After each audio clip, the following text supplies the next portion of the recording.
Welcome to The Point of View. This is your favorite current affairs show here on Channel 1 Television. On The Point of View, we pick the right topics, get the right guests, ask them relevant questions on issues that matter to you. We have a big show for you tonight. It's 5 days to NPP's Day of Destiny.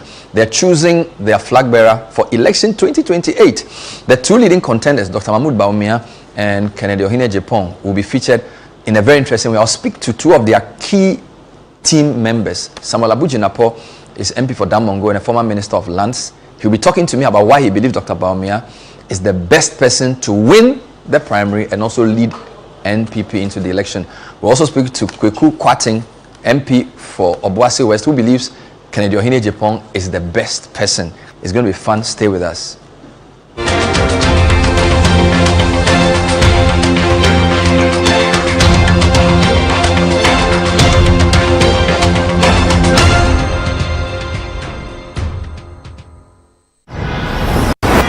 What does it take to be Ghana's most useful technology company?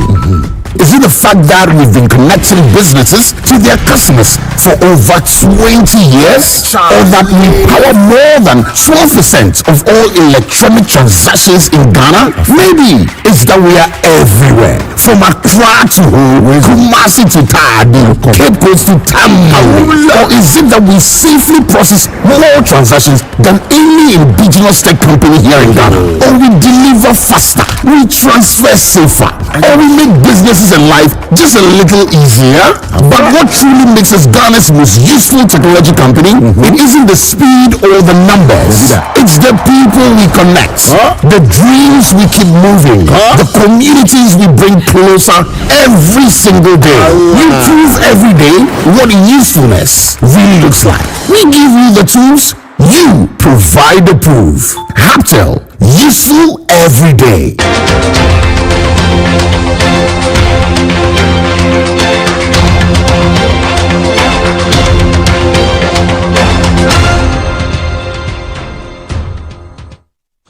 So tonight we're focused squarely on NPP's election of a flag bearer on Saturday. We start off with two of the leading candidates. Dr. Bawumia is a former vice president. Many polls say he's the lead contender. In the 2023 internal poll, he got a little above 61%. His main contender is Agyapong, who got around 38% in that poll. We'll be talking to the MP for Damongo, a former minister of a number of portfolios, who's a key member of the Dr. Bawumia team. Later on, we'll speak to another member of parliament, who's also a key member of the Agyapong team in the person of Kwaku Kwarteng. But for now, the Honorable Abdullah Jinapor is my guest. Abu Jinapor, rather. Which is which? Is it Abu or Abdullah? It's all good. Samuel is the differentiator. Abu is the middle name. Jinapor, MP for Damongo. How are you doing? I'm good, Bernard. Thank you very much for having me. Let me say a very big hello to your cherished viewers. Usually, there's a key question for an election, whether it's an internal or a national election. What do you think the key issue, or from the point of view of the Dr. Bawumia team, what is the key question the 211,000 delegates have to answer on Saturday? I think the question they have to answer, and to be able to answer that question, you have to situate it within the broader context of where the NPP finds itself today. And where the NPP finds itself today, I believe is one that we all have to be courageous and honest enough to admit that the party is going through a very challenging and difficult phase. You're very much aware of the outcome of the elections of 2024, and the party has been taking a series of steps to ultimately revive the fortunes of the NPP. One of them, as you know, was the big extraordinary national delegates conference we had at Legon, where we had series of amendments, and several other interventions have been put in place by the leadership of the party, which is culminated into this election which is coming up, which I believe is also an extraordinary election, which is the first time the party is holding an election to elect its presidential candidate almost 3 clear years to the general election, and also the first time the party is electing its presidential candidate before electing any other officer of the party. In other words, the reorganization of the party is beginning with the election of the presidential candidate. Yeah. Thirdly, which I believe will answer the question as to what the party people should be looking out for on January 31st, is the fact that how the NPP conducts itself on Saturday, January 31st, will have far-reaching implications for the fortunes or the forward march of the party. If we, and as it should be, are able to conduct a peaceful, fair, orderly, decorous elections on Saturday, January 31st, that will be another major step towards a revival of the New Patriotic Party. And finally and ultimately, and that answers your question, if we elect somebody who is seen by the generality of the Ghanaian population, not just MPP supporters, remember that, not just MPP hardcore supporters, or not by hardcore NDC supporters who may be opposed to him, but the, if I may use the word, the average everyday Ghanaian who is not particularly aligned to any of the political party will see him, will see this person as somebody who can be elected to become president of Ghana, and that the middle belt, let me put it that way, the middle belt of our population will be comfortable, or will, on a good day, will find him as a credible person, as a person who has a temperament, a person who has experience, a person who has a vision, and a person who has what it takes to be president. So that is the answer to the question. The answer to the question on Saturday is, having gone through all these processes, who do we elect on January 31st? Whom, if we put before the Ghanaian people, the middle belt people, he will have a better chance. When you say middle belt, you're not talking geographic, you are talking floating voter alliances. Yes. Voter alliances. Non-hardcore NPP people. Exactly. Crossover appeal. Absolutely. And I'm talking about not hardcore aligned people, because when you look at it critically, you have hardcore MPP people who will find everything good in an MPP candidate, irrespective of who he is. Irrespective of who he is. And then you have hardcore NDC people who find nothing good in an MPP presidential candidate, irrespective of who he is. But you're looking at electing a candidate who has the best shot, the best chance of appealing to non-aligned Ghanaian electorate, you know, and even with that, Bernard, and I have to admit, even when that is done on January 31st, the effort to get the person to cross the line is still going to be a Herculean one. So you've given me about 4 points. I won't repeat them. What makes Dr. Bawumia the best of the five? Very good question. Look, the five of them are people I should admit I know very closely and know very well, and literally all of them, or some of them, are people I've worked with closely through different engagements. I mean, as you know, Dr. Agyapong, for example, was a minister in a cabinet that I was also a minister. Dr. Agyapong was a minister in the same cabinet. Honorable Kennedy Agyapong is somebody I've known for years in my young activist days, and I will call him a close friend, if I put it that way. Agyapong is, I mean, he's everybody knows him exactly in Ghana. Okay. You know, and they are all people I have great respect for. There's absolutely no two ways about that. But when you look at the election of 2028, Bernard, and if the MPP wants to maximize its chance of having a strong shot at 2028, and I choose my words carefully, and I try to be cautiously optimistic when I'm talking about election of 2028, because even with these qualities I'm about to talk about, which will zero in on Dr. Mahamudu Bawumia, it will still require a lot of hard work. It will still require a great effort to get the MPP to win the election of 2020. But of the five, if you look at experience, the person who has experience, Dr. Mahamudu Bawumia has been at the forefront of Ghanaian politics since 2008. Not at the mid-level, not at the bottom level, at the very top level. He's been on the ticket since 2008, for almost close to 2 decades in Ghanaian politics, frontline Ghanaian national politics. 2, this is a man who has been highly and hugely marketed, and that is a fact. 3rd, through throughout his involvement in the public life of Ghana, and I think his opponents will even admit to this, he has shown to be a public servant of unquestionable integrity. There's never even been an occasion where an allegation is even been leveled against him, let alone a scandal or a proven allegation. So his personal integrity is actually a big asset. Fourthly, I think nobody questions the fact that Dr. Bawumia is, over the years, shown to have lots of ideas, solutions to problems, and this and that, and it is shown to be competent. And of course, the last government we had our own issues. We scored positive points in many areas, but we had issues here and there, one or two issues. But in the totality of his conduct and involvement in the government of President Akufo-Addo shows that he's somebody who is given the opportunity, able to generate ideas and solutions to confront and deal with the concrete issues which confront the mass of our people. I think he's shown also to be formidable. He's shown also to be formidable.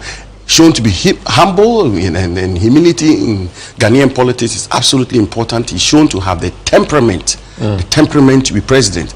And above all, I think he's also shown to have the vision. You have a vision which, if he puts before the Ghanaian people, we will have the chance of the Ghanaian people coalescing around the vision that he put before them. And so what the point I'm making is, look, all five of them are canvassing to lead and be presidential candidates, but we need to choose the best among the five.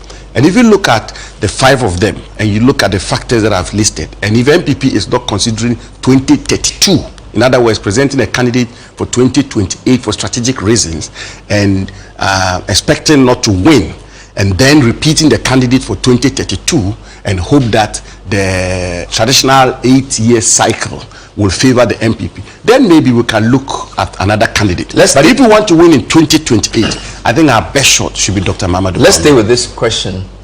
Isn't the NPP taking a risk by electing a candidate before the core issues around 2028 become clear? And let me explain. Usually, by the second year of a government, we know whether it's going well or not. So the question for 2028 election has not yet been, is not clear in people's minds. So in choosing a candidate before that question is clear, it's a big risk the whole party is taking, in the sense that we don't know whether it's going to be an economic election, we don't know whether it's going to be an identity election, we don't know whether it's going to be an election on security as the most important issue. So if you choose a candidate, so this applies to all the candidates, whose skill sets may not match what Ghanaians may be looking for in 2028, it's a guesswork you're playing. Well, you have a point there to some extent, but the party has had the opportunity to examine all these matters, and as I said, the party congregated at Legon at conference, and that is the highest decision-making organ of the party, and the party came to the conclusion that in the interest of the party, it will be better to elect our presidential candidate way ahead of time. Always remember, Bernard, that if you go to the United Kingdom for the 5-year term of a government, at every material point in time, the opposition has a presidential candidate, or if you want, a prime ministerial candidate. So what the NPP is doing is not new, it's not novel. It happens in the United Kingdom, where the leader of the opposition is in place throughout the tenure of the government, and whatever the issues become for the elections ahead, that leader is required to be able to confront those issues. But the other answer I want to give to you is that in all humility, I think very strongly that on Saturday, when we elect Dr. Mamadou Bawumia, Dr. Mamadou Bawumia, I think, again respectfully, is demonstrated to be versatile. Versatile in the sense that whatever the issues will be in 2028, I believe he can represent the NPP strongly, he can hold the flag of the NPP proudly, and he can confront all the issues which will be on the table, whether it's security issues, economic issues, educational issues, health issues, cost of living issues, employment issues, whatever it is. I believe Dr. Bawumia. Let me deal with two things in one. Your main opponent within the primaries, when I hear his team, their main message is that NPP needs to give Ghanaians a new message in 2028. And they also need a new messenger. So their argument is that Dr. Bawumia was core in the bad performance of the previous government. And therefore, if you want Ghanaians to give NPP a chance in 2028, you need to give Ghanaians a new message. And their preferred candidate, Kennedy, is a different messenger with a different message.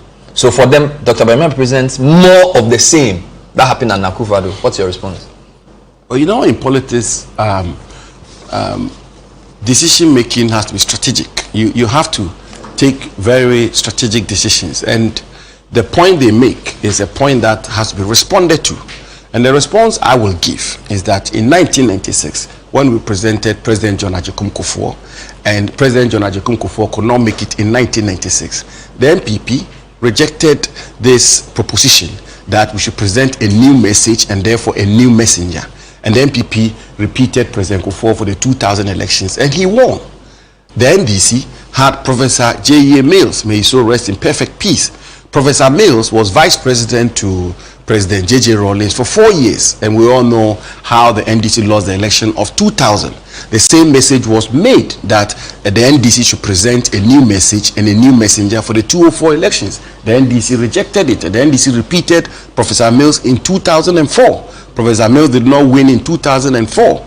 In the 2008 elections, the same argument was made that we should present a new message and a new messenger. The NDC said no, presented Professor Mills again in 2008, and Professor Mills won. Indeed, President Akufo-Addo in 2008 was a leading member of the Kufuor administration. He was a foreign minister, he was attorney general, and in 2008, the NPP lost that election in 2008. That argument was made again that look, we lost the 2008 elections. President Akufo-Addo was a member of that government. Let's present a new message and a new messenger. The NPP said no. They presented him in the year 2012. We went for another election. The same argument was made. It was rejected. He was presented again, and he won.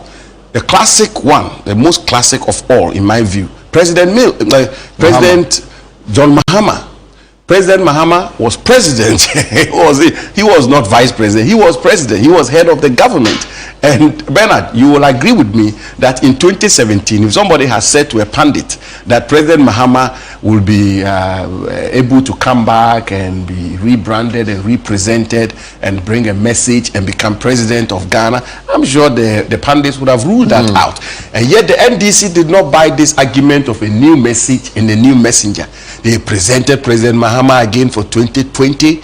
They presented President Mahama for 2024, and he won by a landslide. Like the Americans will say, if it's not broken, don't fix it. This arrangement of repeating a candidate and coming together and backing the candidate and putting a message and a program and a formula before the people, which the people will be excited about, is proving in the past to work. I think it is in the strategic interest of the NPP. You've answered this to repeat from history. Dr. No problem. Bawumia. Fifth question: the economy. Is the Dr. Bawumia was supposed to be the main economic arrowhead for the Akufo-Addo government.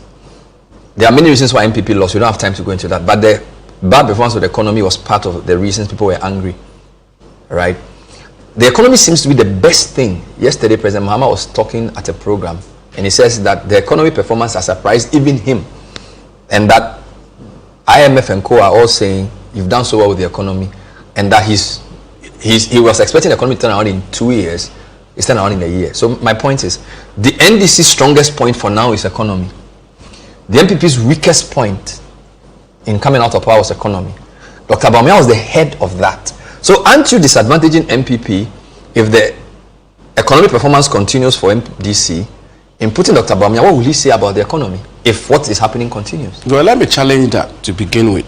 Look, everything that is happening today with the national economy of our country, inflation is single digit, interest rates seems to have come down, the currency is improved, this and that. All of those are highly welcomed. And I think that it would be disingenuous on my part to sit here to say these indicators are not welcome. They are most and highly welcome. That's number one. Number two, what is the state of Ghana's national economy?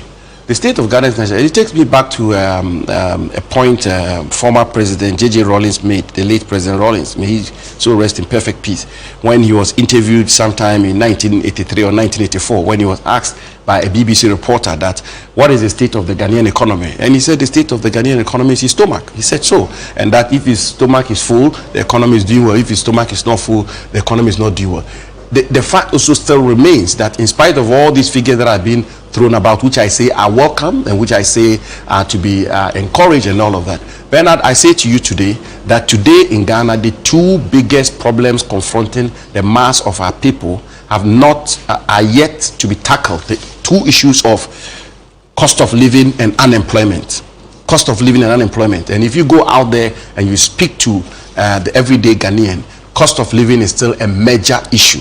Unemployment is a major issue. The biggest weapon or the biggest proposal the government made in the run-up to the election to deal with unemployment, that is yet to take off. The 24-hour economy. That was a flagship promise of President Mahama and his government. That was the commitment they made to the Ghanaian people, particularly the Ghanaian youth, and most particularly the Ghanaian unemployed youth, that they were going to roll out a 24-hour economy to deal with the issue of unemployment. It's not happening. The Formula 133, where we're going to have shifts of 3 jobs, 8 hours, 8 hours, 8 hours. That also has not happened. And so the point I'm making is that, look, the suggestion that Ghana's economy is like honey and milk and everything is so rosy, that is not correct. Secondly, what I'm saying is that it's better now than it was under your tenure. We can go into that debate, but I'm saying to you that that proposition that the Ghana's economy is all rosy, but that's not the proposition. It's a fact that the economy is doing better. Everybody admits that. I've said that the positive indicators, the major indicators of the economy headed in the right direction are all to be encouraged and welcomed, and even if you want commended. But what is the state of Ghana's national economy? What is the welfare of the average Ghanaian? That is another question we have to answer. Has the government implemented policies to deal with the two-pronged issues which continue to confront the unemployment and cost of living and the youth of Ghana? No, they haven't. Have they rolled out a 24-hour economy which is supposed to deal with unemployment in Ghana, which is to give the teeming unemployed youth of our country a 1-3-3 formula, 3 shift jobs? That has not also happened. So that is also a fact. So that's the first point. Then the second point, and let me admit very quickly also that, look, the NPP in its first term had a very excellent economic performance. We all know that. Growth was high, interest rates was down, inflation was down. Yes, the economy ran into problems, and the reasons why the economy ran into problems have been said over and over again. I will not go into that. The NPP government under President Akufo-Addo came up with the post-COVID-19 economic recovery plan, which ended up with IMF and all of that. A lot of what is happening today, the domestic gold pitches program, which was rolled out by Dr. Bawumia, most of that is what is contributing to the stabilization of the national economy today.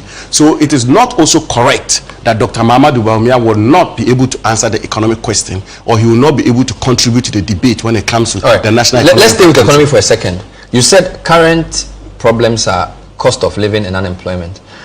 Your main opponent in the NPP primary talks about jobs he's created. He talks about the number of people he's employed personally. He talks about his track record as a philanthropist and a job creator. So if your precondition is true, that Ghanaians are looking at jobs and cost of living, Mr. Agyapong says, I create jobs, I have factories, I employ people. Your candidate hasn't. Well, but that is very, very excellent. That is extremely commendable that he has factories that employ jobs. There's absolutely nothing wrong with that. I think it should be commended. I'm not sure anybody is questioning Mr. Agyapong's entrepreneurial skills. He's been a businessman in Ghana, and he's been in enterprise, and if he's done well in enterprise, there's nothing wrong with that. I mean, that obviously should be welcome. But the point too that has to be made forcefully, and that has to be made fundamentally, is that being a good entrepreneur does not automatically translate into being a good leader. And some of the greatest leaders the world have seen over the years have never managed even a kiosk before, and have never been in business before, and have never been entrepreneurs before. So being a good entrepreneur does not automatically translate in becoming a good leader. Again, let me. But the leader of the free world America, until recently, he was not a politician. So when you look at the U.S. president, he's a businessman too. You are not about to have the debate about what is happening in America today and indeed what is happening with the American economy.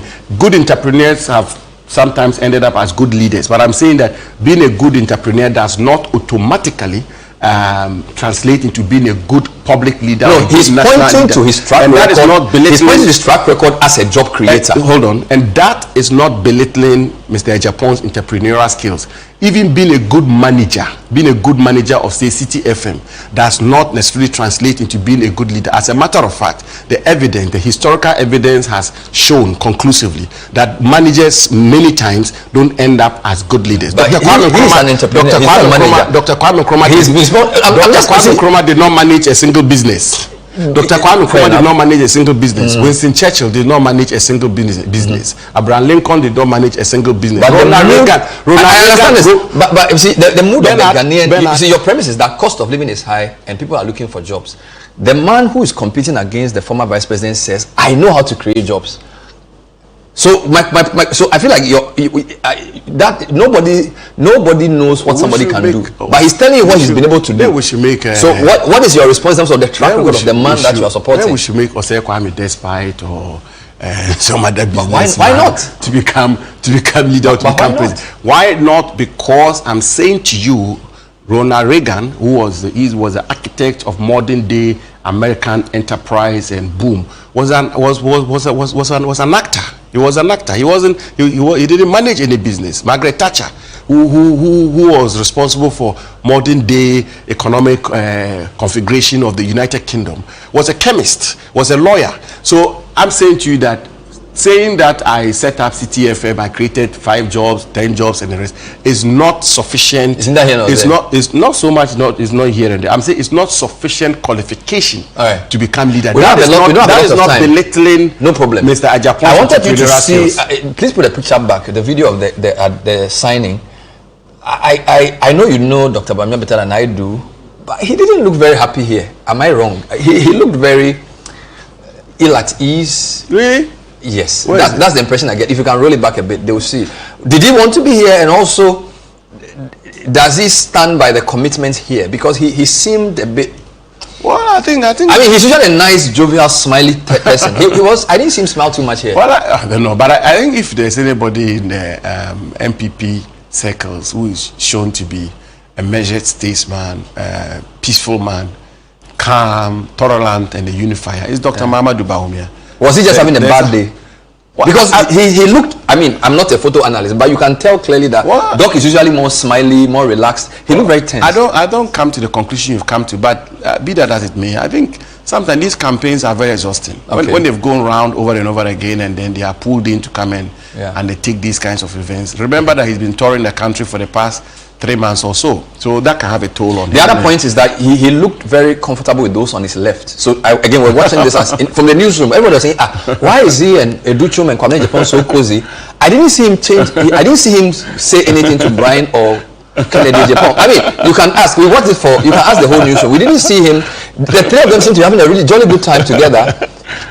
Am I missing something here? You should try and bring the 3 of them here one of these days before the election. The 3 on his left or on his right? You are telling me. No, the 2 on his left, it was very okay. But did you see when Brian tried to speak to Kennedy Agyapong? That was very. Yeah, but they were talking No. There's a video. Your producers can pull it out where Brian was trying to talk to Honorable Kennedy Agyapong, and that was quite. But look, on a more serious note, Bernard, campaigns are exhausting. Okay. And campaigns get heated when it's days to an election. Trust me, campaigns get very heated, and sometimes they can even get acrimonious. Okay. So a lot of what you seem to be observing, I have not observed that. Okay. It may be explained away by with where we find ourselves. It's just about a week to the election, so people are. Look at it. That's what I'm talking about. He didn't hear. Let's end with a prediction. In 2023, Doc got 61 point something. Kennedy got 38. We have just a minute. What is your prediction on Saturday? For Saturday.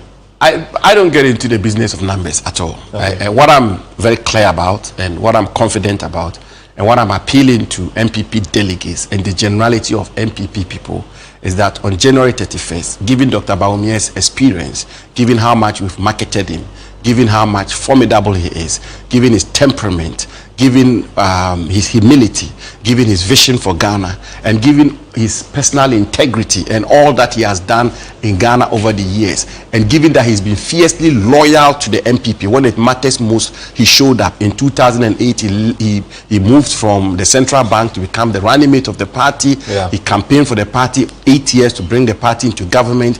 He was a lead witness. You and I were not there in the witness box at the Supreme Court. He has been fiercely loyal to the MPP, served our president and our government diligently, and the president himself, Kwaku Kwarteng himself, has given him thumbs up on many occasions, given the totality of all these circumstances, and also that he has a program for the welfare of the rank and file of our party, and that he will be a flag bearer who will give the MPP the best chance of winning 2028 and not 2032 or 2036. On January 31st, they should give him a first round victory. You believe he's but winning? I'm not. He's winning. Clearly, he's winning. First round victory. Will he do better than last time? I'm not going to get into that. He's winning first round. That is what. We'll leave it here. We'll leave it there. Good luck to you and to him. Thank you. We'll talk again, hopefully right after the election. And then I'll come and present the victory to you. Wonderful. We'll be talking to the first guest for the show. When we come back, we'll speak to Kwaku Kwarteng. He is in the Agyapong team. He is also pretty confident. He's also a member of parliament for Obuasi West. The point of view is not over. Stay with us.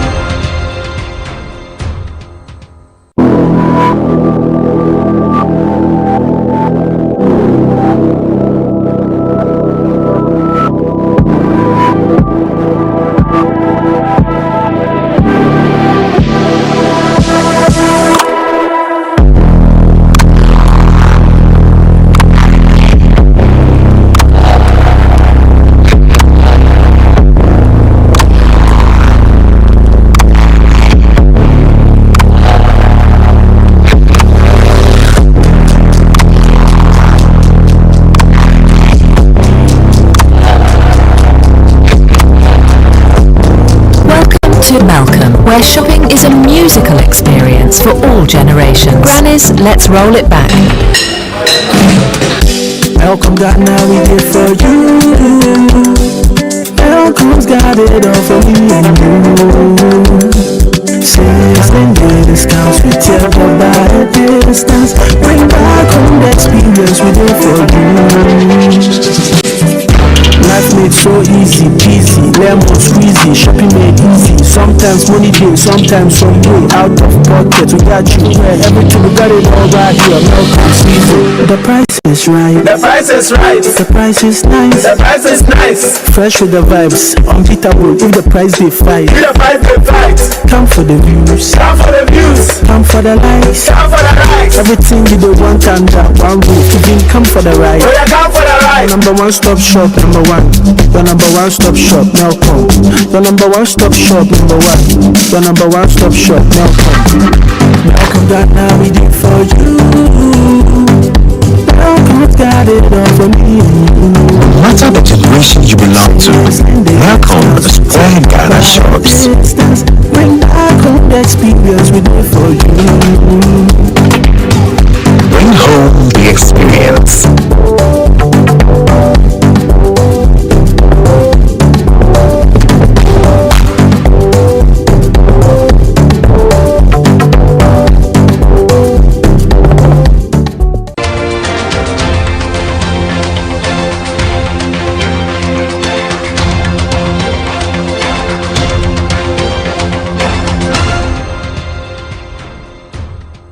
Welcome back. This is still the point of view, and it's countdown to MPP decides. It's happening in 5 days, Saturday, and we're gauging the confidence in both camps. Obviously, we started with the Bawumia camp, spoke to Abu Jinapor, Samuel Abu Jinapor. We now have the MP for Obuasi West, a former Deputy Finance Minister, Kwaku Kwarteng. He's here to talk to us about Agyapong and why he believes Kennedy is the best man to lead MPP. Welcome to the program. Thank you. Thank you very much. So I will use the same preamble for you as the earlier guests. So usually when there's an election, people say there's a question the delegates are answering. So on Saturday, in your view, what do you think the 211,000 delegates, what question are they answering? Or what is the question for the election? I think the question each delegate will be answering next week, Saturday, would be, will the NPP go into the 2028 elections with the same old messages and faces that we took to the 2024 elections and lost badly?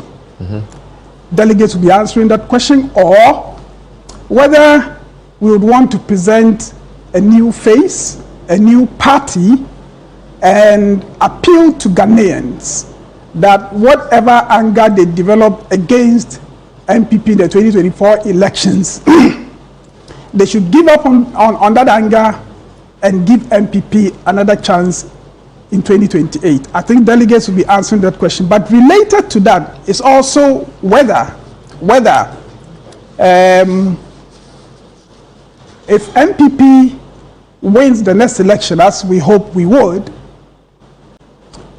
are we going to do things different? Or it's going to be the old way of suit wearing, English speaking that we have used to govern this country for so long and perform such poorly as political elite? I think these are the questions the delegates will have to answer. So you're saying there's a question around who the party presents to Ghanaians, and then how, if that party wins, how the party governs. Yes. Good. Why is Kennedy Agyapong, in your view, the best among the five? Because Kennedy is a different kind of politician. Kennedy is the only politician I see across the political divide who can disrupt the status quo that has kept this country back. I think that that makes Kennedy stand out. And I also think he's the one with the right sense of urgency to confront the wrongs that have kept this country back for so long. But he's been in active politics for at least 25 years. So if there's this enchantment with our politics, and he being a key member of the NPP at various levels, why shouldn't he take some of the blame? Yes, I think he takes some of the blame. I also take some of the blame because I have been in the corridors of politics for quite some time. So we all take a portion of the blame. But the real question is, are we going to continue walking the path that has led us to our development partners 19 times if you add structural adjustment program and HIPIC? Are we going to walk the same path that is churning out our youth in huge numbers into the streets without jobs? It is the man who recognizes that we have been walking the wrong path, that the political elite has been given the wrong kind of leadership to this country, and therefore is willing to lead change, is the one who deserves support. And it is the reason we are supporting Kennedy. It is not that he is perfect, but it is because he recognizes the wrong path we'll be walking and is willing to lead the charge for a different kind of leadership. There's a question around whether NPP should have waited a bit before choosing its flag bearer for a number of reasons. Usually it takes 2 years for us to see what the government is about. Yeah. So usually if you choose your candidate in the middle, by the third year of the government, it's very clear what the election will be about. Yes. This is still year one. I mean, yes, it's a year, but he's not even done more than 15 months. So in choosing your candidate now, you risk choosing the wrong candidate because we are not even sure what 2028 will be about. So that's the question. So even if Kennedy is the man NPP feels right about, maybe in 2028 people are thinking about security, or they're thinking about something else which may not be his forte. So this is a general question to you, the party people, in terms of the timing of your candidature and the nature of Ghanaian elections. Well, I think, and you may have known this, that this kind of internal conversation has gone on within the NPP for quite some time. I think in the end, the party concluded that we should have the primaries next week. And so I think we have to make the best of that situation. But as you may have noticed during that internal conversation, there were some of us who considered that we should have done other things before electing the flag bearer. But the party has made a decision, and the burden is on all of us to make the best out of that decision. Let's talk about your candidate and why he's the best. You say he's a different kind of politician. But is that enough? Because Dr. Bawumia, according to his supporters, since 2008, has been at the front line of Ghanaian politics, served as vice president for 8 years. Now, that's a very high position, which is national in character. Your candidate has been a member of parliament for a constituency. So in terms of being tested, you can say Doc has been tested a bit more. Number two, the history of our elections tells you that vice presidents tend to ascend. So Mills to become president after Rawlings, Mahama after Mills.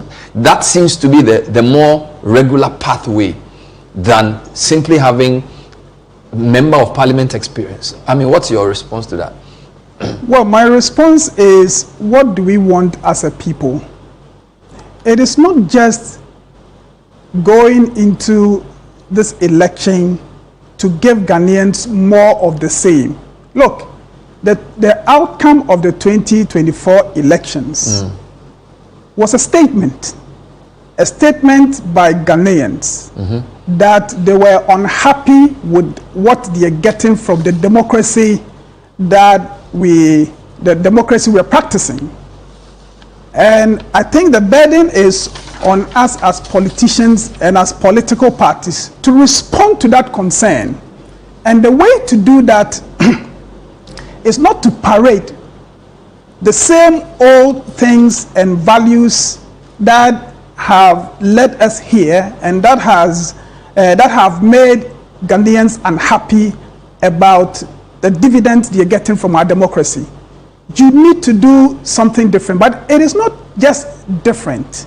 Look, I have observed Kennedy Agyapong for quite some time.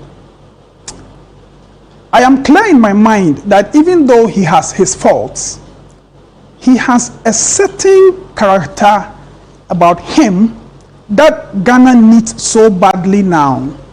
And that character is the courage and the boldness to confront some of the things we have been doing wrongly for so long and have been getting poor results from. I think Kennedy has the character to disrupt that. And for me, where we are now, that is the most important attribute we should look out for in our leader. Because if it is going to be more of the same things, what is likely to happen is that in subsequent elections, the turnout would be worse than we saw in the 2024 elections. And there's a risk that the citizen will rise against the political elite. We have a burden to safeguard this democracy. And I think you would need a character to lead that disinfection of the bad politics and economic mismanagement the political elite from both sides of the political divide have been superintending all these years. So that is what makes Kennedy different. I have looked at, again, at the risk of repeating myself, I have looked at the aspirants. I have looked at even politicians in other political parties. And trust me, nobody is cast in that mold. Kennedy Agyapong is the person to lead that at this time. Some people feel you need a balance. I've heard people like Atachian talk about Dr. Bawumia's composure is what prevented an implosion of the NPP under Akufo-Addo. And he did say this on a different media platform, that there was a lot of things he wanted done that were not done, but for the sake of the party and for the sake of unity, he stomached those things. And number two, he has also been composed in what he says, because if you are part of an organization, you need to balance personal grievance with organizational unity. And for that level of composure, people feel that's very important for the presidency, because you will be provoked, you will be annoyed, you will be betrayed. And so if you cannot show that level of composure, you may not necessarily be fit for the highest office, despite your other virtues. So when they say that, they contrast that with Kennedy Agyapong, and they feel that that's not good for that type of national leadership, because you will definitely have people annoy you, you will definitely get people do things you don't like, but that composure is important to keep the unity of the group. But Kennedy Agyapong, I'll answer you in two ways. Kennedy Agyapong has been in parliament 6 terms. Kennedy Agyapong has been a successful businessman, opening job opportunities for many people over all these years. What makes anybody think that somehow he does not have the kind of temperament to engage people? I think it is a lack of response to the case we make that Kennedy Agyapong has a certain strength and a certain ruthlessness about him, which is needed in fixing the problems of Ghana right now. It is when people cannot respond to that effectively. Then they say, they try to bastardize an attribute that I think Ghana needs so badly. They try to bastardize that and to say somehow he does not have a temperament. Look, the New Patriotic Party passed him at our vetting 6 times. He went for election and kept a seat that was not ours previously for 6 terms. As soon as he left, we lost that seat. Why do we want to give the impression that he does not have the temperament and the calmness to deal with the burdens that will come with the presidency? That's my first response. But the second, and perhaps more importantly, look, the calmness, the president that does not respond to provocation, the kind of politician who would always be calm, who would wear the big suits and speak English in a particular kind of way, and as you may have heard in the past, who can go to the UN and speak good English, come back home and deliver poor leadership and create a state of our economy and our country that cannot employ its youth. With the large numbers of the youth in the streets, it is national insecurity brewing. We need to confront this, and if Kennedy has the character to do it, he is the man we should present. And I think we should stop looking at things like his temperament. His utterances too, not just the temperament. So for example, we've seen videos of him, I mean, you know this, yes, where he is describing his main opponent as a liar. He says it blatantly on television. You talk about the kind of politics we do and people and how they feel about it. I understand what you're saying, that people want results. Yes. But there's also decorum. Because the position is a state position. Yes. And there's a way in which people want their president to behave. So do you not think that that is a minus for him, in the sense of the utterances, they do tend to get caustic sometimes. Quite, I mean, abrasive. I agree that our politics should be void of acidic engagement. Yeah. But in these primaries, Kennedy, if at all he has gone overboard on some occasions, he has suffered more of what you're talking about from his political opponents than he has dished out. Look, I think the Kennedy we are seeing, sometimes some of us are a bit nervous that the advice that is going to him, that he should calm down, and so we are definitely seeing a more moderate version of Kennedy Agyapong. It's good, but sometimes some of us worry that if that advice gets into his head beyond a certain point, he will become slow, timid, like just the other politicians. I think we should not throw the baby away with the wash water. the strong, tough character, the ruthlessness, and the willingness to speak truth to whoever are attributes that we require of our leaders, and we should look at those and give him the job and stop focusing on things that I think can be managed. Really, if I get a president, I'll land on this shortly. If I got a president who will, as contrary to what we have seen in the past, pull the whip when he has to. The president who will tell you in your face, whether you're a party member, whether you are a minister under his administration, can tell you in the face that what you did was wrong. I want the president, that kind of president, so that if a minister was tempted to misbehave, that minister would remember that I am working under a president who is capable of calling me on phone, dishing out some hard language to me, and even sacking me. I think we have come to a point where we need to try that as well. I mean, it would be amazing if you had a leader who was tough, who had all the positive attributes that Kennedy has, but at the same time did not carry some of the excesses that sometimes Kennedy exhibits. It would have been amazing. Let's stay with that. You've been a deputy minister under Yes. Akufo-Addo 1. Before that, you were a spokesperson under Akufo for economy. So clearly, you are a finance committee. You are one of the leading lights of NPP on economy. It's quite interesting you do not support Dr. Bawumia. Neither does Stika, who is also a former deputy minister. Neither does Abena or Seya Sari. Indeed, the only person in that finance group who you can say supports Dr. Bawumia is Dr. Amin. And in fact, Ampabing, who was the deputy to Abena when she took over, also is in the Kennedy camp. Am I missing something? What's going on here? Because don't forget, Dr. Bawumia is an economist, and his strongest point in the lead up to 2016 was the economy, and you were part of that. So what's happening? This is what is happening. You see, economic management is political.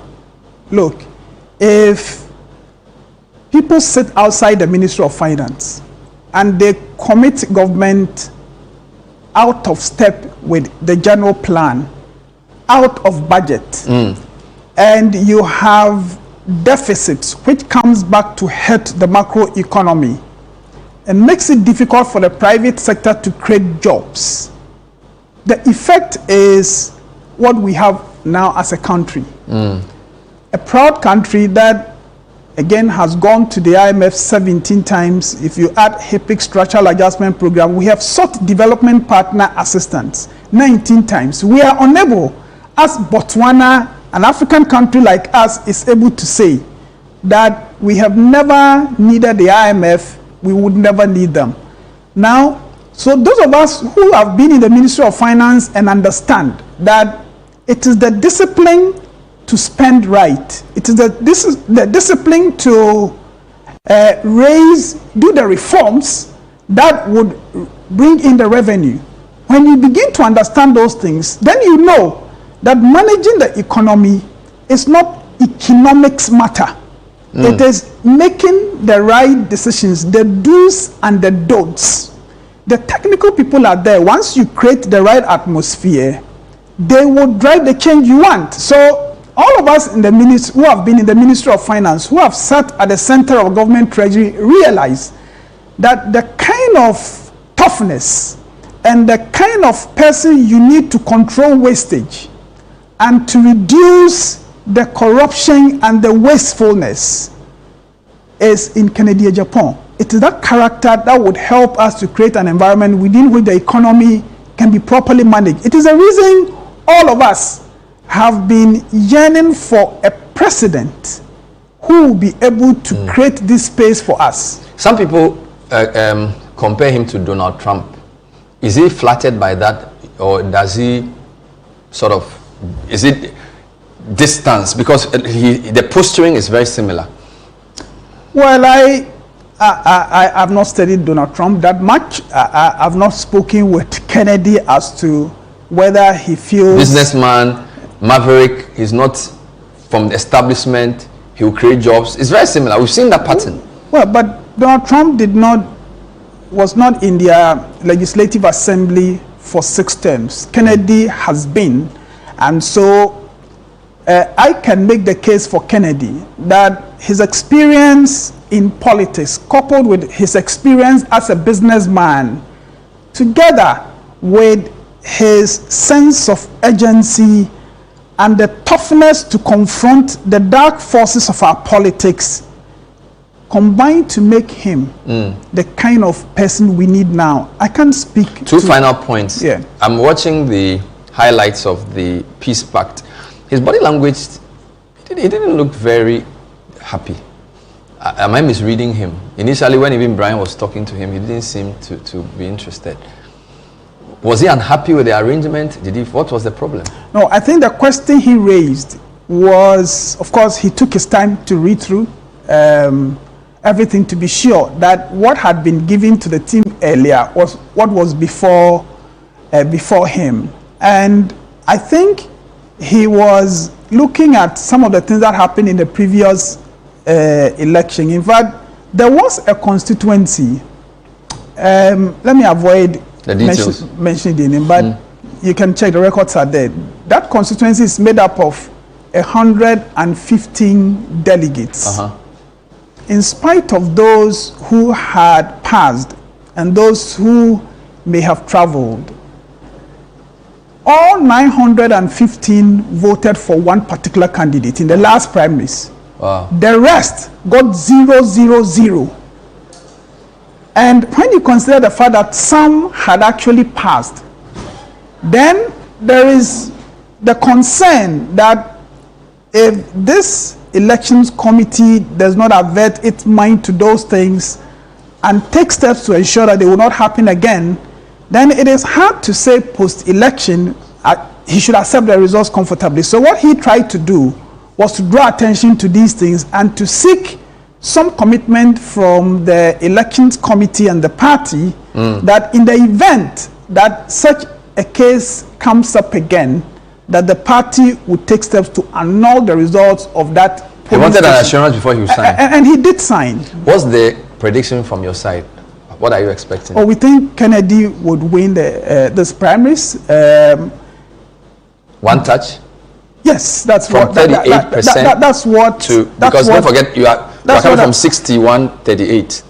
Yes, but that's what our elections committee, who are doing the research on the ground, the feedback they are getting to us, that we are winning this election one touch. We would appeal to the delegates that this is an opportunity for the NPP to present a fresh face to Ghanaians in 2028, and together we can fix this country. Kwaku Kwarteng, thank you. I wish you good luck and your candidate as well. Thank you too. We've been speaking to key members of the two leading teams. So we spoke to Abu Jinapor, who is from the Dr. Bawumia camp, and we just spoke to Kwaku Kwarteng. Both are members of parliament.